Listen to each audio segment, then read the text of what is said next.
नमस्कार, आप देख रहे हैं न्यूज 18 बिहार झारखंड। मैं हूं आपके साथ रुचिका राज।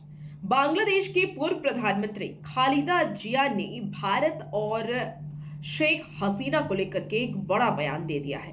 क्या कुछ कहा है खालिदा जिया ने, आइए इस वीडियो में आपको बता दें कि बांग्लादेश में छात्र आंदोलन को लेकर फैली अशांति के बीच शेख हसीना प्रधानमंत्री पद से इस्तीफा देकर के भारत चली आई और फिलहाल वो यही है।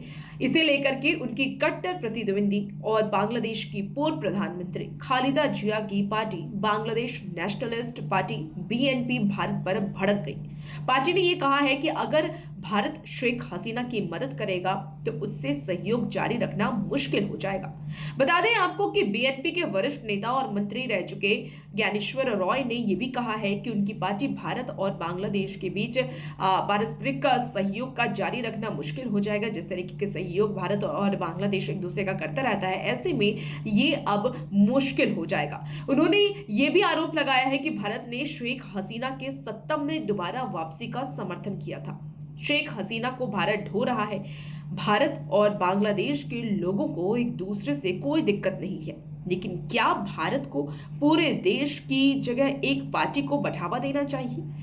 हालांकि शेख हसीना के बेटे सजीब वाजिद ने हाल ही में यह भी कहा है कि बांग्लादेश में लोकतंत्र की बहाली होते ही उनकी मां यानी कि शेख हसीना वापस अपने वतन लौट जाएंगी। बांग्लादेश से भागने के बाद शेख हसीना का कोई बयान फिलहाल सामने नहीं आया है। अब तक वो मीडिया के सामने नहीं आई है और उन्होंने कुछ भी कहने से इनकार किया है। हालांकि उनके बेटे सजीब वाजिद लगातार मीडिया से बात कर रहे हैं। उन्होंने अपनी मां की सुरक्षा करने के लिए भारत सरकार का धन्यवाद किया है और प्रधानमंत्री नरेंद्र मोदी के प्रति अपनी कृतज्ञता जताई है। साथ ही उन्होंने उन रिपोर्ट्स को भी खारिज किया है जिसमें यह कहा जा रहा है कि शेख हसीना ने ब्रिटेन में राजनीतिक शरण लेने की मांग की है। बता दें आपको कि गुरुवार शाम को बांग्लादेश के नोबेल शांति पुरस्कार विजेता अर्थशास्त्री मोहम्मद यूनुस ने बांग्लादेश की अंतरिम सरकार के प्रमुख के रूप में शपथ ले ली है। उन्हें राष्ट्रपति मोहम्मद शहाबुद्दीन ने शपथ दिलाई। शपथ लेने के बाद यूनुस ने यह भी कहा कि मैं संविधान की रक्षा करूंगा और उसका समर्थन करूंगा, उसका संरक्षण करूंगा।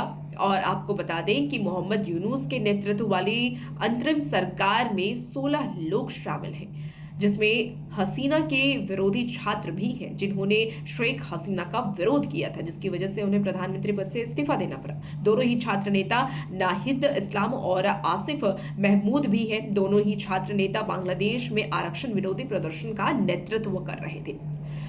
ये भी आपको जानकारी दे दें कि मोहम्मद यूनुस के बांग्लादेश को अंतरिम सरकार का मुखिया चुने जाने पर अब पीएम नरेंद्र मोदी ने भी उन्हें बधाई दी है। साथ ही पीएम नरेंद्र मोदी ने बांग्लादेश में हिंदुओं और सभी नागरिकों की सुरक्षा सुनिश्चित करने की मांग की है। पीएम ने अपने सोशल मीडिया एक्स के माध्यम से एक पोस्ट किया जिसमें उन्होंने लिखा कि प्रोफेसर मोहम्मद यूनुस को उनकी नई जिम्मेदारी संभालने पर मेरी शुभकामनाएं। हम उम्मीद करते हैं कि हिंदुओं और अन्य सभी अल्पसंख्यक समुदाय की सुरक्षा सुनिश्चित की जाएगी और स्थिति जल्द से जल्द सामान्य होगी।